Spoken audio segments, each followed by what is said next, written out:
In response to these new tariff discussions, one councillor is proposing for an 11th hour adjustment to the city's fiscal plan, which is set to be presented to council tomorrow. He says it's all in a bid to shore up jobs, which could soon be on the chopping block. We have to be very strategic because it's going to be a chaotic 4 years. With the country staring down the barrel of yet another Trump tariff tactic, local governments are looking at how to respond.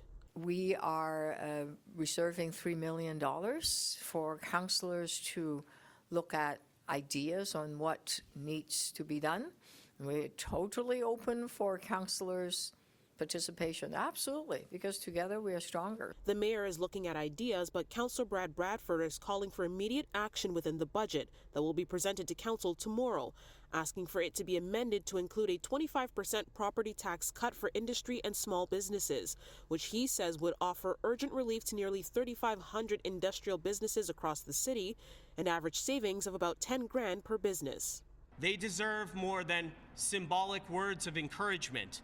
They deserve real action from their government. As for how this would be funded, Bradford wants to dip into the tax stabilization reserve to cover this.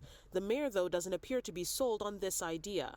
I do not believe that it is responsible to raid the rainy days reserve funds because it's only one time. What do we do next year? But Bradford challenges the mayor's stance. This is not just a rainy day, Mayor Chow. This is a hurricane. The reality is these tariffs would impact local jobs. Leland Industries in Toronto is a manufacturer of nuts, bolts, and screws, and nearly 55% of their products is exported to the U.S. market. The way it's going, who knows how long we can last. Import, unfair import, are really what's hurting us. That's the main area, and with this added tariff, just how much it's going to affect us, it's hard to say. Is it just on raw material, or is it going to be on everything? The Canadian branch of the United Steelworkers Union is also strongly condemning the move by the U.S. president. They currently represent 80,000 workers in the province, and they estimate roughly 50% of their members would be directly impacted by these tariffs.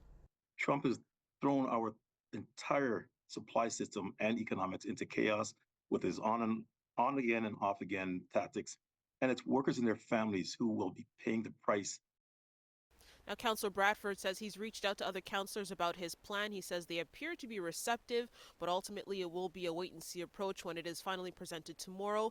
It's expected to be quite a busy day at City Hall. In Scarborough, Afua Baah, City News.